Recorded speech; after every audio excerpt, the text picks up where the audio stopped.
Good afternoon, everyone, and welcome to another one of our NAMIC Coffee Talks. Today, we're privileged and honored to have Dalila Wilson-Scott. She's Executive Vice President and Chief Diversity Officer of Comcast and President of Comcast NBC Universal Foundation. Welcome. Great to be with you, Ricky. How are you? Good. Hanging in there. It's the beginning of the year, so off to a great start. You know, we continue to be in this environment of uncertainty, and I think that the moment in time that we sit, with everything that's going on in terms of COVID and all of the things from a political perspective, but we're also in Black History Month, which I think is very befitting of our conversation and the work that you do. So is there anything that you would, in terms of the work that you're doing now that's relevant to this point in time that you'd like to share with us in terms of, what's on your radar, things that are important to you, things that we should have on our, again, on our radar in terms of things that we should be doing or be aware of at this point in time? Well, one thing to note is, this month we are committed to celebrating Black storytellers. So Right. Obviously we're in the industry of media and technology, and that means a lot for our creatives. But the truth is, Black storytellers through history have been just a key part of just the makeup of the country. And I just really encourage everybody to the stories that are told within the family by your elders, the histories that were shared verbally for so long that are just beginning to get captured and put into classrooms. Just so many untold heroes in our history and moments of time that we can be proud of, quite frankly, whether it's, what Black Wall Street represented to so many people at that time. For so much of our history in this country, people think that it was all about slavery, and slavery is critical, but there were so many achievements and accomplishments and much more difficult times that we should all be proud of and know that we all bring that resilience forward. So just listen and continue to keep those stories going. So absolutely, we celebrate storytellers. Absolutely, and I'm so impressed by the fact that we continue to do that work, and obviously, again, I see things that are happening in the NFL and across our country that signal that there's a lot of work to be done. But I think that we're equipped and we're ready for that type of work, and I think you sit in a very pivotal role, and in terms of being able to drive that work and that initiatives forward. Can you kind of tell me some of the things that, at least for you, that you're most proud of, some of the things that you've done that continue to drive that work, that, at the end of the day, you say, I'm in the middle of this, and I enjoy doing this work, and I feel that it's important for us to keep pushing forward with it.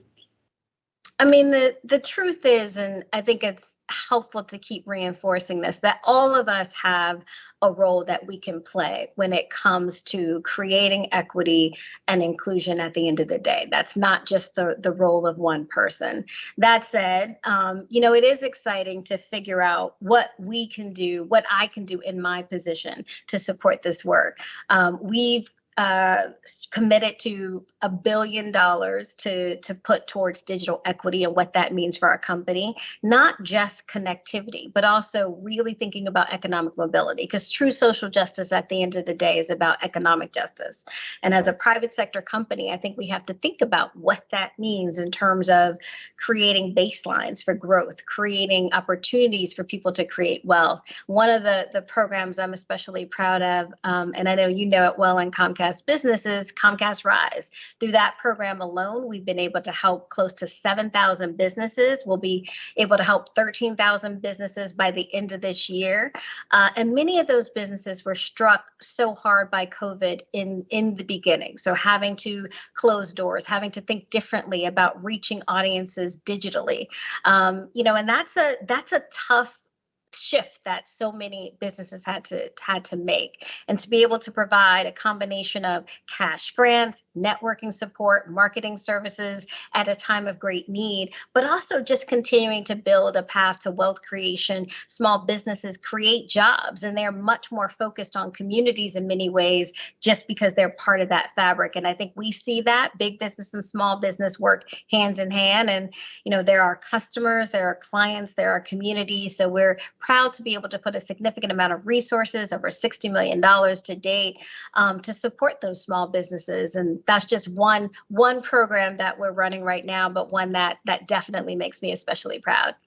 Right. And I feel the same way every time I hear someone talk about that from a perspective of things that Comcast is doing, because the fact is that for most of us, we not only do business, but we work and we live in the communities that are being impacted by these programs. So, kudos, and it's so important that we recognize that it is at that level, and that economic, from an equity perspective, is where the change begins, because everything else from health to education is driven by equality from an economic perspective. So, I'm always kind of a cheerleader for Comcast, because I think that not enough of that story is being told.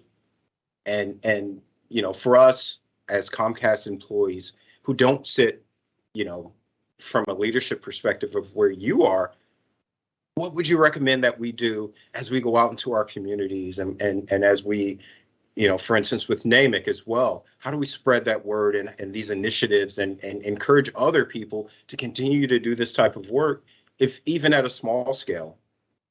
Well, one, let me say, in our industry, we're very fortunate to have an organization like NAMIC. It's the only one that reaches broadly across our industry, that supports minorities in the space, whether it be from development, conversations, mentors. So many graduates of the ELDP program.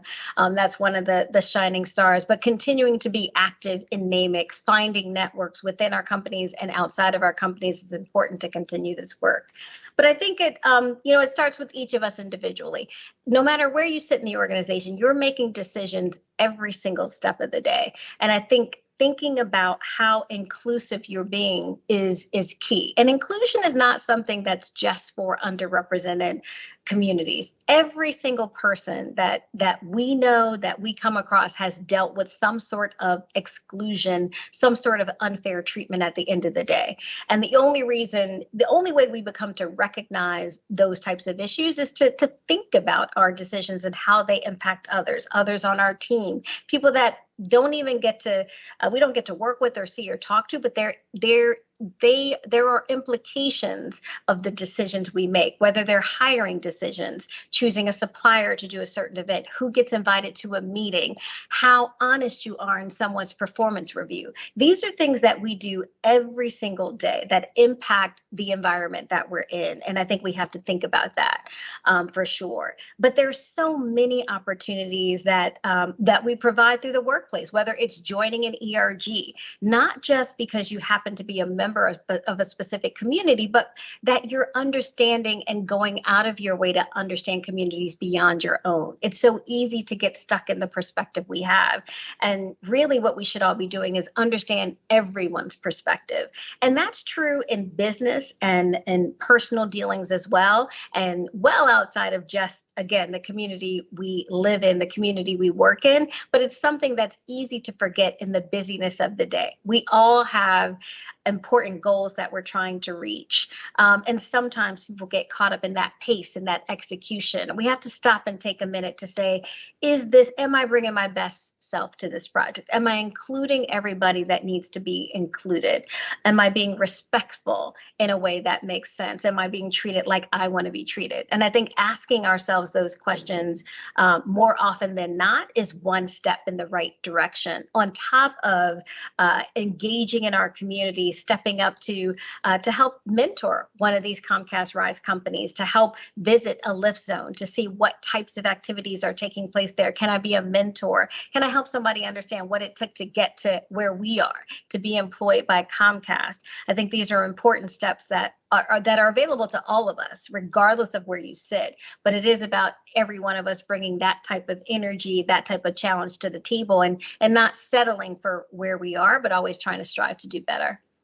No, absolutely. And I, on a daily basis, and again, to your point, it is something that you have to consciously do. You know, you Definitely.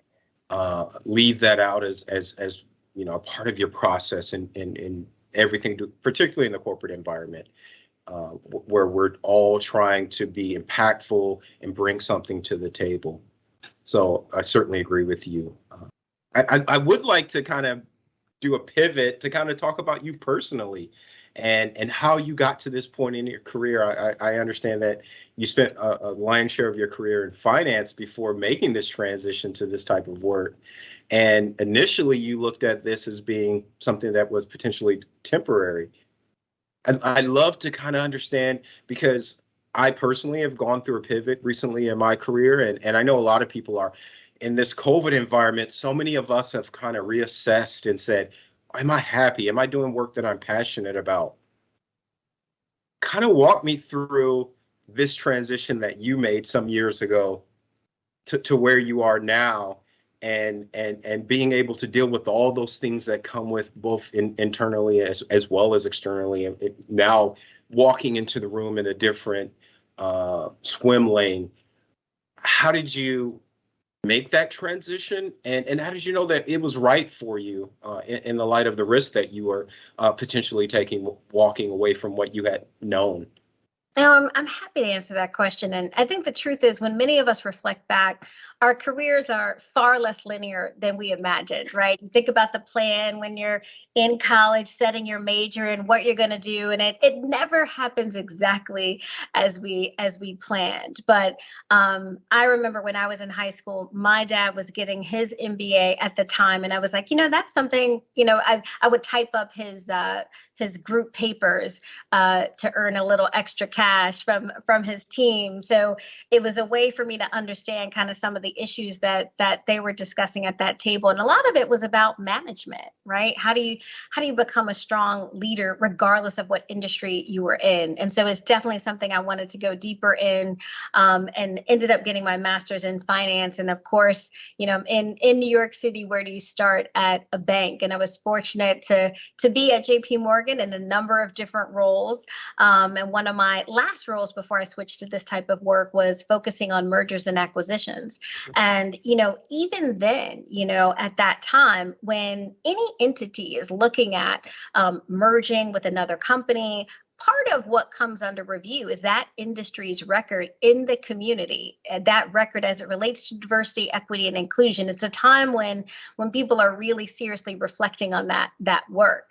And at the time, as we were acquiring different companies, there was a goal of merging all of the different foundations, charitable foundations. What was that strategy going to look like? How was it going to live within the business and really be run like the business as it should be, given the amount of resources that were there? And so I thought I was going to be there for a couple of years, setting a new strategic plan, and then sort of going back in a finance capacity to the organization, to somewhere else in the organization. But I was so interested in the work and so just overwhelmed in the beginning at how many pieces of the company were touched by the work. Our clients cared about it. Different customers were asking us about it. Investors were asking us about it. And of course, our employees over time increasingly ask us about it. Even today, I think when you heard about this sort of 5-10 years ago, people thought of, like many millennials are asking about it. But when we're recruiting, when you and I are talking to somebody about what's Comcast like, a lot of people want to understand the culture. How do we make decisions? What kind of values do we have as a company? Because that's the kind of place we want to spend so much time in. And I think that really matters. And I didn't really appreciate that so much earlier in my career. I was always when I was growing up in the industry, it always seemed like, okay, I can focus on nonprofits and working in communities and mentorship sort of after I get to a point of success.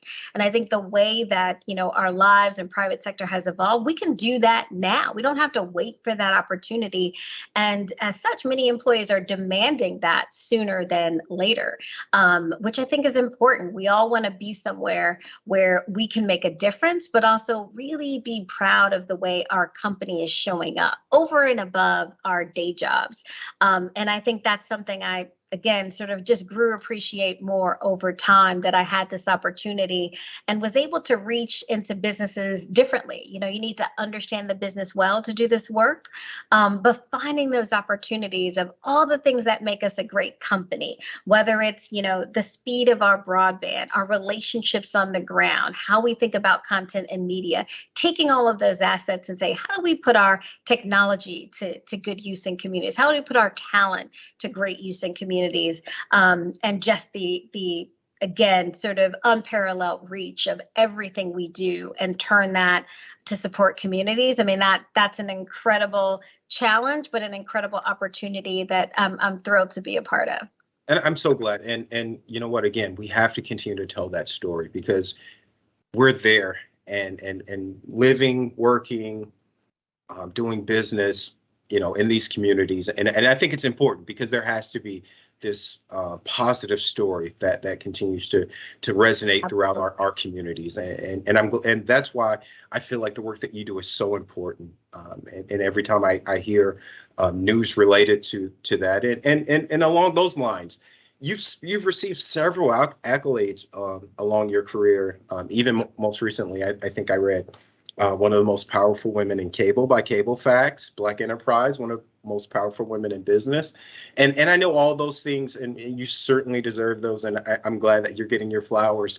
But for you, what makes you at the end of the day say, I'm just proud of this work that I'm doing, outside of all of the accolades and the recognition that comes with it? Because I see you as that type of person, and I've gone and I've looked at several of the interviews that you've done in the past, and to hear you talk passionately about the work that you do, I'm always because I think it's important. I think that we're living in a period of transition where people are saying, if it doesn't touch my heart in terms of the work that I do, I'd rather find something else to do. And I think that that's what we need. Raising daughters in this environment, I continue to kind of, reiterate that to them, like, find what you love, because if you do what you love, you'll be passionate about it, and you'll rise to the top of whatever it is. And it doesn't matter if it's bagging groceries in a grocery store or whatever it is, but if your heart is in it, you'll do it passionately, and you'll do it to the best of your ability. So I certainly, recognize that in you, and always, kind of, again, because I think for me, and I get too verbose, but it took a long time for me to get to a point in my career where I said the work that's important to me is more important than identifying where the most money can be made, or all those kind of things. So I don't know if that's necessarily a question, but at the same time, I love your viewpoint on how you got to this point in your career and felt like this is the work that it is important to you, and that you should continue along this path. No, thank you for that question, and also just noting that, when you hear somebody that's passionate about their work, it's clear, it shows up, but it also just kind of changes the conversation a bit. And I think we all want that. Right. I think when I was sort of moving along in my career, you remember those leaders that talk about their work as something that's more than just a day job, more than just a 9 to 5. And it makes you want to aspire to have that connection, right? I mean, we're spending so much time away from our families at times. I have 3 children myself, and I know that when I think about every day I'm going to be in the office, I want every minute to count, because I could be with my family at the end of the day. But when I think about the things I can impact, the scale at which I can impact them, and that I might make a difference if somebody's watching me, somebody I may never meet, just like I was able to be inspired by so many different leaders, especially women leaders that I saw. I think that's important, and we have to remember that, especially as, when you're a member of an underrepresented community, when you're a Black leader, there is always somebody, looking up to you for advice to be a model for them. And I think that's important for the work. And I think when you do have the honor of winning awards, it gives you a platform to make sure people know that it's possible, with hard work, with dedication, with navigating, complex environments. And even where we are from a social justice perspective, there's work that we can all do, but there's successes that we can all have as well. And I think really focused on what those solutions can be. And again, working at a place like Comcast with so many different assets and resources and figuring out how to pull them together, I think it's a huge opportunity. And I think it's great that everybody gets to be a part of it. When I think of the number of employees that serve on boards that are active with NAMIC, like yourself, right, serving in officers of the local affiliates as well as the national organization. I mean, that just gives you another symbol to say that, it's a signal that people care. It's not just a day job, because at the end of the day, the paycheck is never going to be enough. That's not what keeps any of us in our seats. It's the work, it's the engagement, it's the challenge of what we're doing and the opportunity of what we can accomplish together. And that's way more than any, financial reward can bring you. And I'm not saying the financial rewards aren't, appropriate, but I do think that so much more keeps us here and allows us to be successful at the end of the day. Right. And so one kind of final piece, and to kind of touch upon something that you just said from a perspective of mentors and sponsors, and they play an important role in our careers for each of us. We're now in a virtual environment where a lot of us are dispersed, and we've gotten acclimated to being at home.